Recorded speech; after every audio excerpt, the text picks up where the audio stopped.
Halo, assalamualaikum warahmatullahi wabarakatuh. Alhamdulillah ya, mudah-mudahan semua teman-teman sehat ya. Saya juga alhamdulillah sehat dan sekarang sudah jam 11 pagi atau 11 siang nih. Dan sekarang di hari Sabtu teman-teman masih sempetin diri untuk mencari ilmu.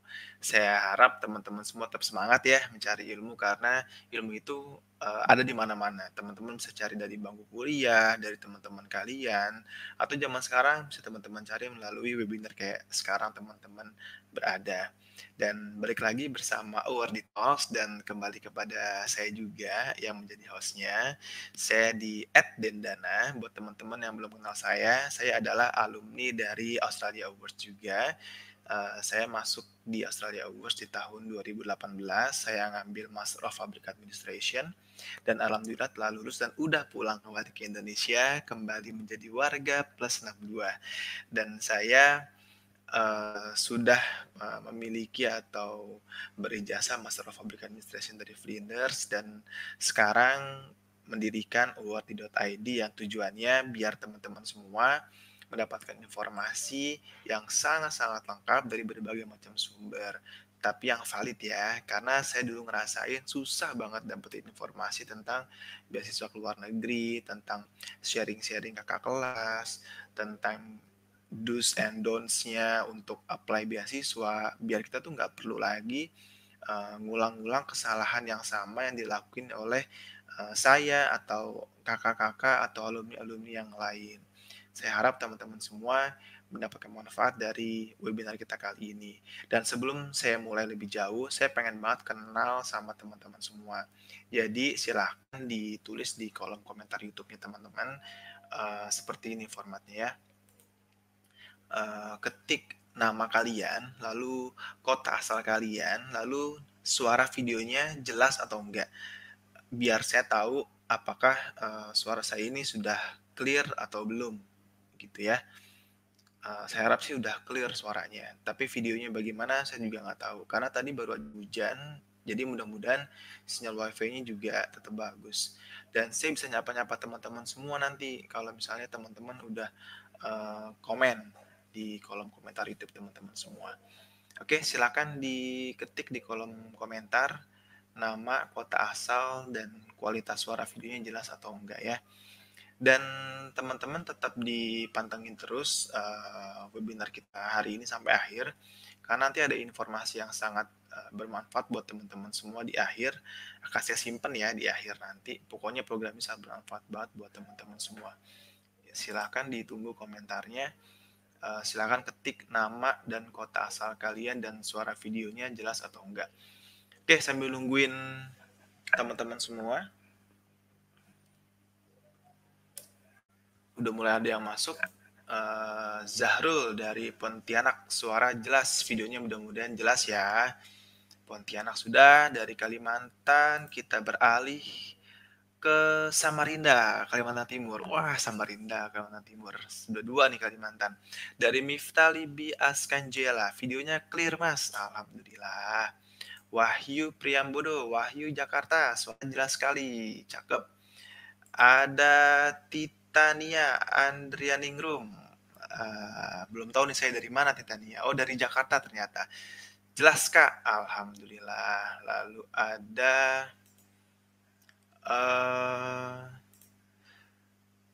siapa nih?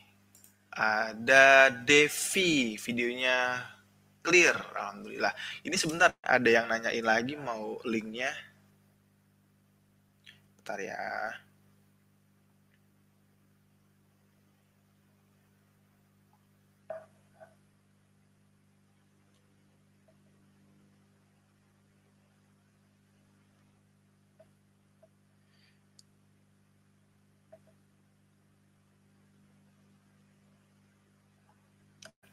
Oke, sudah masuk tadi sepertinya. Lalu ada penonton setianya Awardee.id, ada Luve Sylvia di Pulau Bintan. Nah, akhirnya lihat Mas Dana lagi. Sekarang saya sudah di Indonesia. Ada Agus Salim, Kabupaten Lubu. Suara dan video jelas, Kak. Wah, ini juga sama ini. Ini penonton setianya. Ada Dara.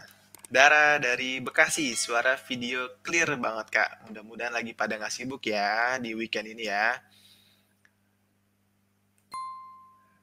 Raisa, Jakarta. Jelas, Raisa Hutajulu. Thank you. Wow, sudah banyak banget nih yang gabung nih. Dari Bandung, Gian, suara jelas sekali. Mantap. Mudahan videonya juga jelas ya. Ntar nih, saya mau pastiin lagi ya. Semoga teman-teman semua udah dapat link masuk ke YouTube-nya.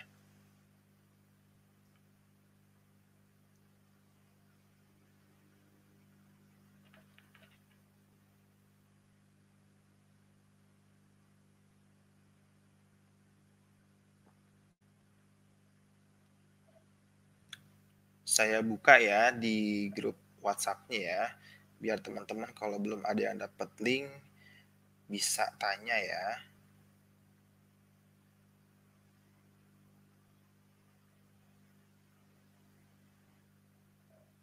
Oke, saya udah buka di grup. Kalau misalnya ada yang belum dapat linknya bisa langsung tanya-tanya. Ada Winnie Yunisa di Bandung, suaranya jelas banget, cakep. Duh, pengen banget ke Bandung tapi masih belum berani. PSBB. Kemarin waktu saya di Australia, waduh, di sana bagus banget penanganannya. Wah, saya udah kedatangan Bro Iswan Dibana ini. Sudah ada di ruang tunggu. Eh, Teman-teman semua, saya jelasin lagi ya rulesnya buat teman-teman. Pertama, teman-teman semua bisa ikut tanya jawab juga. Nanti di sesi tanya jawab akan kita buka. Silakan nanti diklik kolom komentarnya lagi, lalu ditulis nama kalian, kota asal kalian, dan pertanyaannya apa. Silakan ditanyakan, nanti akan dijawab langsung oleh Kak Iswan Dibana atau oleh saya sendiri. Tapi saya yakin nih Kak Iswan Dibana udah jago banget deh buat ngejawab pertanyaan teman-teman semua. Dan buat teman-teman nanti di akhir akan ada informasi yang sangat bermanfaat ya, yang mungkin akan sangat berguna buat teman-teman semua para scholarship hunter. Oke, without further ado, langsung kita panggilkan Drill Iswan Dibana, bukan kaleng-kaleng. Assalamualaikum warahmatullahi wabarakatuh. Waalaikumsalam warahmatullahi wabarakatuh. Mas Dana, apa kabar? Alhamdulillah sehat. Gimana? Mohon maaf ini, aduh sinyalnya lagi agak bermasalah ini ternyata. Baru selesai meeting juga tadi. Oh, sorry. Tapi aman. udah available ya? Sudah. Mantap. Gimana, sehat Mas Dana? Alhamdulillah sehat. Gimana kalau Kak Iswandi sendiri? Di sini udah mulai anget nih, kan sempat winter ya berbulan-bulan kemarin. And it's really struggling because kita kan tropical ya, anak tropical, jadi susah adaptasi dengan udara dingin. Tapi COVID gimana di sana? So far untuk Canberra tuh yang paling dikit ya, udah 2 bulan terakhir tuh 0 case, jadi udah 0. Alhamdulillah. Dan Adelaide atau Melbourne atau Sydney ya desa lah pokoknya. Canberra. Terakhir kemarin sebelum saya tinggalin Australia di bulan Juli sih di South Australia masih 0 case ya, tapi sempat pas saya pulang seminggu kemudian langsung ada 4 tuh. Ada 4 yang kebocoran gitu. Tapi sih harusnya udah selesai sih karena mereka banget untuk nanganinnya. Dan suara saya keluar jelas nggak? Jelas, suaranya jelas tapi tadi sempat tersendat untuk videonya. Sempat freeze gitu. tadi. Tapi awal-awal ya? Pas awal-awal. Oke. Tadi lah mungkin iya di awal-awal. Tapi nanti kalau misalnya ada freeze saya ambil alih aja sambil nanti reconnecting gitu KS-nya ya. Teman-teman, saya kemarin di ini loh Kak Iswandi di Japri sama teman saya di kantor. Wah ini Iswan Dibana ini kakak angkatan saya di STAN katanya gitu. Siapa yang bilang gitu?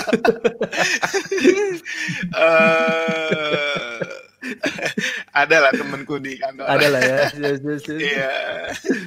Iya ternyata legend loh ini Iswan Dibana. Legend berarti gue tua banget ya Dan. Waduh. Banyak yang kenal loh beneran. Jadi buat teman-teman semua, Kak Iswan Dibana ini juga punya YouTube ya. Dan YouTube-nya itu tuh saya ingat banget ya dulu itu baru bikin juga. Rintis itu nggak beda-beda tipis lah sama Dendana gitu. Iya. Cuman karena Dendana sempat vakum gara-gara ngerjain skripsi kemarin kan atau tesis. Wah, Oke. tiba-tiba saya lihat lagi udah 1,7K. Bukan. Justru saya terinspirasi sama Dendana loh. Ini anak konsisten banget sih bikin video. Luar biasa. Malah kan S2 tuh tugasnya banyak banget ya, luar biasa. Banyak banget, beneran banyak banget. Itu juga baru bisa bikin setelah tugas kosong Kak Iswandi. Dan sekarang saya akhirnya mengalihkan ke awardly.id gitu. Ya, jadi aja dibiarkan aja udah. Tapi tetap insya Allah akan ada informasi bermanfaat di situ nanti. Oke, Kak Iswandi Bana, kita akan ngobrol tentang fokus interview beasiswa ya. Dalam hal ini sih biar lebih gampang karena dua-duanya kita itu dari Australia Award Scholarship ya. Kita akan ngebahas seputar itu. Nah, Kak Iswandi Bana, kira-kira hari ini mau ada materi yang mau dipresentasiin atau kita sifatnya ngobrol? Ngobrol boleh. Materi bentar, udah sempet dikirim belum ya Google ID? Oke, ngobrol dulu aja dan ngobrol dulu. Saya coba siap. Oke, buat teman-teman semua nih ya, biar kita pemanasannya panas banget langsung, saya pengen tanya yang sangat-sangat mendasar tapi itu kena banget. Kalau kita punya time machine nih, Kak Iswandi, kita punya time machine ya. Kak Iswandi sendiri kemarin pertanyaan apa yang pengen direvisi jawabannya saat interview? Ayo. Banyak banget sebetulnya. Yang paling satu dulu, mulai dari satu, silakan. Oke, jadi kan kalau untuk S3 kemarin dan itu lebih ke proposal riset ya. Itu pertanyaan yang paling saya gelagapan jawab itu memang lebih ke metodologi. Jadi cara ngumpulin datanya gimana, sudah tersedia atau belum, sudah ada tahapan awal atau belum. Nah itu saya kurangnya di situ. Jadi lebih ke apa mau kualitatif, apa kuantitatif tuh kemarin belum terlalu tergambar sih waktu pas PhD interview kemarin. Jadi itu. Tapi kalau yang lainnya sih ya so-so sih sebelah dan jadi nggak outstanding juga sih jawaban saya waktu itu. Tapi alhamdulillah malah lolos ya. Jadi kayaknya hikmahnya ketika kita true to ourselves, be honest, and then sesuai dengan aplikasi ya bakal fine-fine aja. Dan cuman tadi ketika saya mau revisi, harusnya ketika saya udah tahu mau riset apa, itu metodologinya udah ketahuan juga tuh. Ngumpulin datanya dari mana, terus ngitungnya gimana, approach-nya gimana. Jadi itu paling dan yang paling pengen if I could turn back time, I wish I could revise those kinds of answer with my better answer. Oke. Berarti yang pengen di-revise terkait dengan metodologi berarti ya, teknis banget. Iya bener, gitu. aku tuh terlalu fokus ke kenapa ada riset ini, pentingnya di mana, terus udah ada literatur belum waktu sebelumnya macam-macam sih, tapi metodologinya belum terlalu jauh. Ada sih, cuman not really far. Tapi ada juga satu pertanyaan yang bikin agak menohok nih dan jadi ketika ditanya apa persepsi teman-teman kamu terhadap dirimu, sebutkan 3. Itu kan nggak mungkin mikir lama ya, jadi yang kepikiran tuh ya yang ada di otak aja karena memang kan orang itu the first response tuh yang paling dirinya sendiri ya, dirinya pribadi yang menunjukkan sesungguhnya. Nah akhirnya ya udahlah tanpa pikir panjang dulu tuh jawabnya aku ingetnya tekun, bukan pinter ya, tolong saya ini nggak pinter amat kan. Jadi buat teman-teman tekun tuh it's like most beneficial than only smart. Jadi ada banyak orang pinter cuman kalau dia nggak tekun nggak lulus juga gitu. Tekun terus inovatif karena di beberapa kantor juga menginisiasi beberapa event, beberapa terobosan buat pelayanan. Satu lagi saya lupa ya apa ya. Oke, sekelibet itu. Pengennya sih diubah lebih terstruktur. Jadi udah nyiapin, tapi malah nggak enak ya Dan ya. Kalau udah nyiapin dulu jadi malah nggak spontan. Iya. Gitu. Oke, berarti 3 pertanyaan ini menarik nih. Berarti jawabannya tadi persisten berarti ya. In English itu persisten kan? Tadi, ya. Persisten. Lalu yang kedua inovatif ya. Nah, sebelumnya udah diantisipasi belum pertanyaan kayak gini? Enggak kepikiran. Saya lebih mikirin pengalaman pekerjaan saat ini, background S1, S2 kemarin, sama future study-nya ngapain, kontribusinya apa, keterlibatannya di kantor seperti apa, di luar kantor seperti apa, next contribution-nya seperti apa tuh udah kebayang. Bahkan udah sebelum jadwal JST atau interview wawancara itu saya ngerekam suara sendiri, tapi ngobrol, bukan pelajaran ya, lebih ke saya baca lagi dengan cara saya ngobrol, terus saya puter deh ketika lagi di jalan, itu terngiang-ngiang terus tuh. Dan itu emang sih ditanyain, alhamdulillah ditanyain juga, jadi nyambung, nggak sia-sia perjuangannya. Jadi saya puter tuh di mobil, kadang di motor, itu connect sama Bluetooth kan atau di headset. Ya suara saya sendiri saya dengerin. Jadi ketika kita ulang-ulang sampai 30 hari, waduh menjelang hari H, itu bakal masuk ke dalam alam bawah sadar sih. Urgensi risetnya apa, kenapa saya milih kampus ini, bukan kampus yang populer banget misalkan. Itu harus di fight tuh, kenapa di situnya. Expertnya memang di situ, supervisornya yang jago di situ. Itu yang betul-betul di challenge, dan itu alhamdulillah ditanya juga oleh para 4 dokter ya, 2 dari Indonesia, 2 dari Australia. Itu dan. Wow. Nah, teman-teman tadi bisa ngambil banyak banget notes ya harusnya ya. Yang paling pertama tadi belum aku sampaikan adalah Kak Iswandi Bana ini itu PhD candidate ya sekarang. Yes. Jadi untuk kemarin Australia Awards-nya untuk gelar S3, beda dengan S2. Jadi Betul. di S3 itu ada sifatnya kayak semacam penjelasan tentang disertasinya ya. Nah, itu beda. Kalau S2 tuh nggak ada hal seperti itu. Jadi tentang riset akan dibahas fokus deh di saat interview untuk S3. Dan juga melepas dari itu semua, tetap juga ada pertanyaan-pertanyaan general kayak anak S2 atau master. Contohnya tadi itu ditanyain, sebutin 3 kepribadian kamu yang teman-teman kamu lihat dari kamu. Nah, itu kan general tuh. Ya kepikiran juga tuh. Kepikiran juga. Terus masalah tadi Kak, masalah kenapa milih kampus ini itu keluar kan? Ya, itu kayaknya hampir semua, kalau saya random sampling ke teman-teman angkatan saya, keluar deh semuanya. Hampir 90% keluar. Kan kita sering ketemu juga ya sama award lain selama persiapan keberangkatan, selama di kampus. Itu mostly pasti keluar, karena memang itu poin penting sih kalau saya lihat. Dan maksudnya si pemberi beasiswa ini nggak mau sia-sia juga kan, ini nyambung nggak sih dengan kontribusi dia sebelumnya, dengan kontribusi dia saat nanti misalkan, atau saat ini, background S1, S2 kemarin, meskipun ada juga outlier yang memang di luar dari itu. Oh tadi dia memang S1-nya beda nih sama S2-nya, atau S2-nya beda sama S3-nya, tapi dia ada satu nih, oh kontribusi dia saat ini nyambung kayaknya ya dengan studinya. Oh memang dibutuhkan nih sama organisasi dia sedang bertugas, atau LSM dia sedang mengemban amanahnya. Jadi ya pasti ditanyain dan it should be a question from interviewer. Benar-benar setuju banget karena ya kita mau dapat, dalam tanda kutip, dapat uang besar kan, nggak mungkin sembarangan orang dipilih gitu. Makanya teman-teman harus pastiin banget bahwa inline, paling nggak ada benang merah ya Kak Iswandi ya. Yes, bener banget. Urusan antara S1, S2, S3.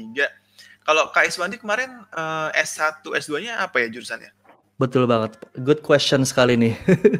Jadi dan ini sedikit slide yang udah saya siapin buat teman-teman awardee.id.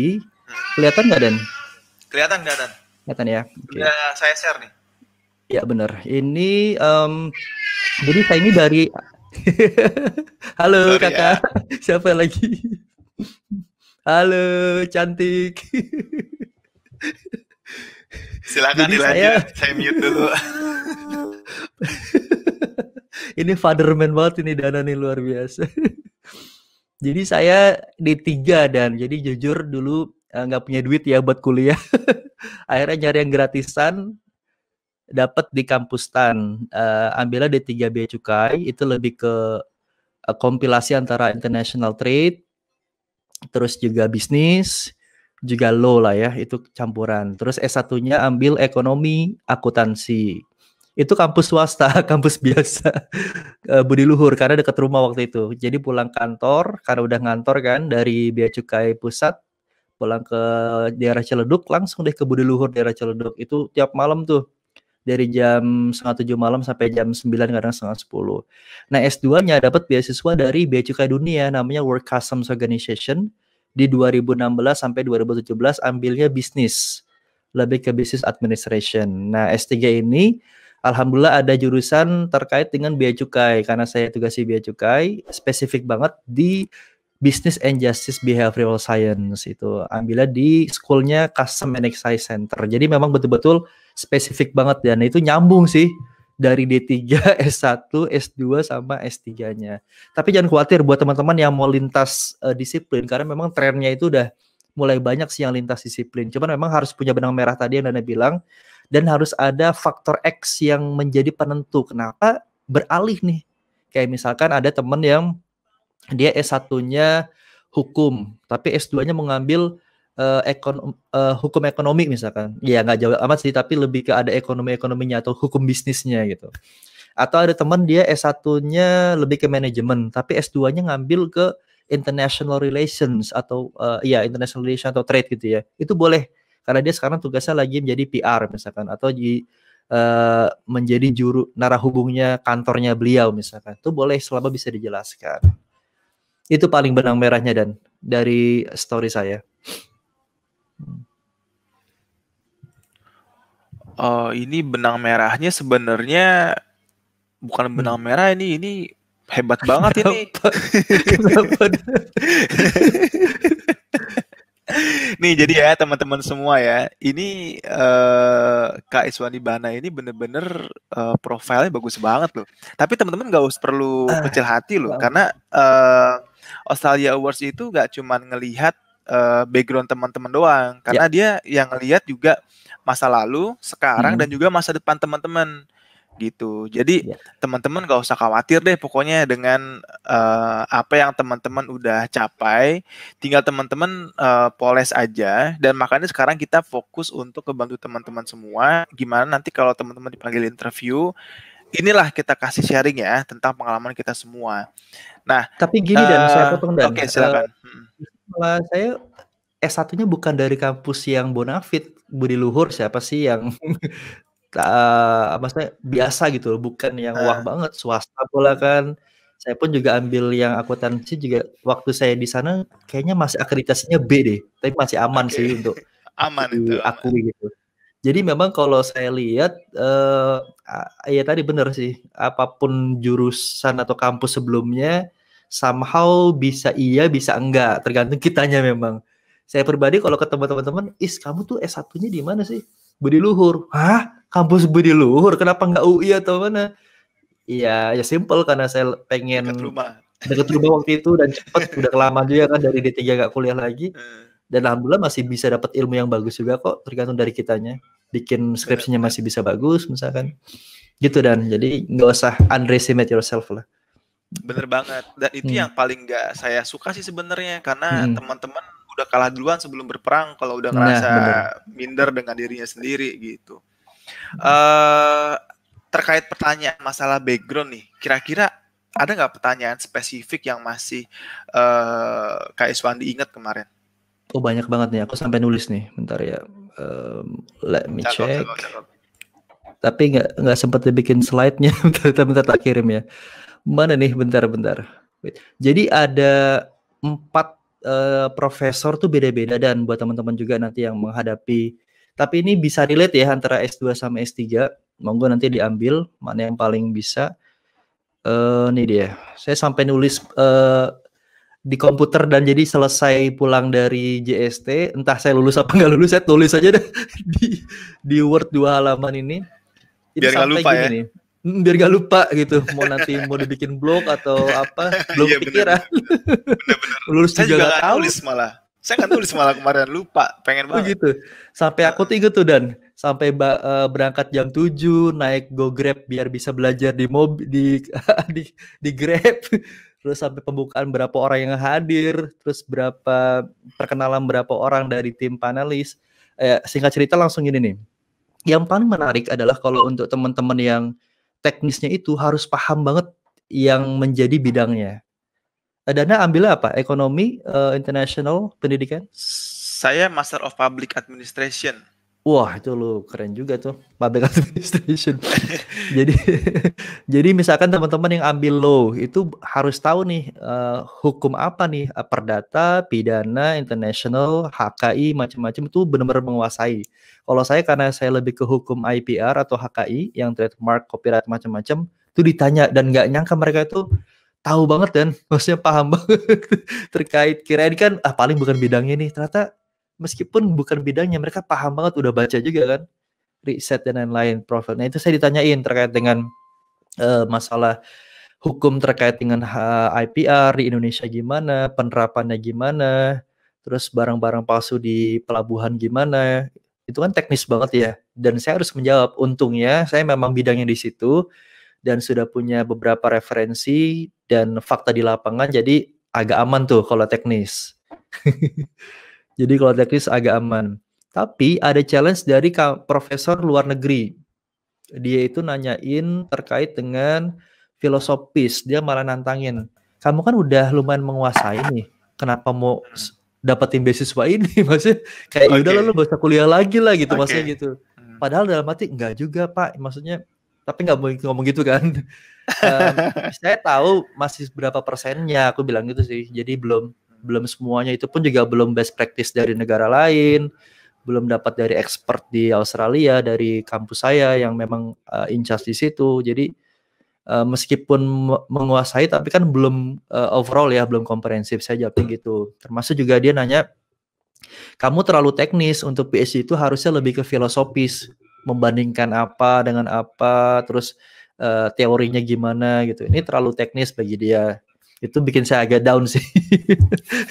Agak down. Terus tapi mostly sih memang teknis. Baru yang 2 terakhir itu di luar teknis. Kayak tadi persepsi rekan Anda terhadap diri Anda dalam 3 kata, deskripsikan dalam 10 tahun tuh Iswandi Ibana tuh mau jadi apa gitu. Itu juga ditanyain beliau.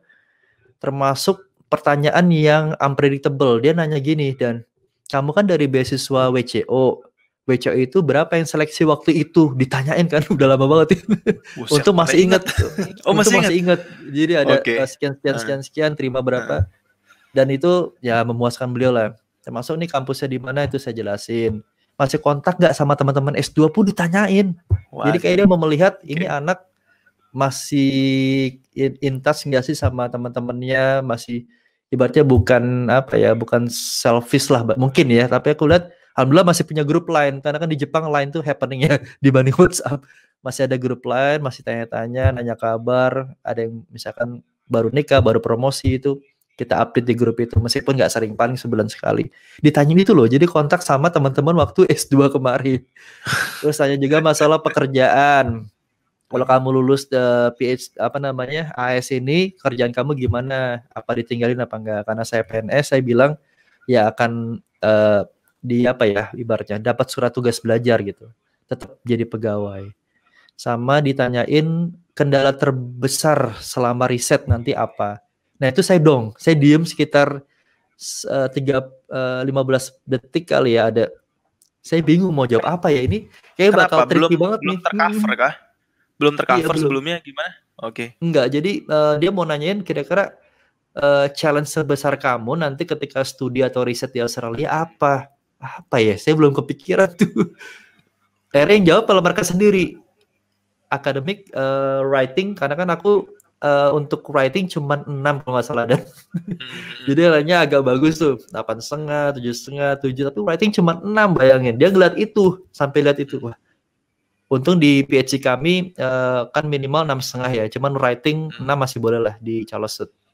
Kecuali yang ambil murni law ya, kan saya international law, lebih ke praktisinya.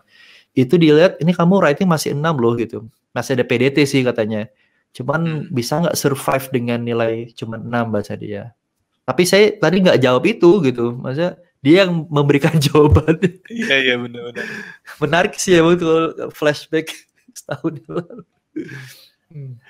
Nah, dari pertanyaan yang tadi udah ditanyain tuh, sebenarnya interview yang dirasain kemarin itu atmosfernya gimana? Dakdikduk kah, tegang kah, atau malah comfy gitu?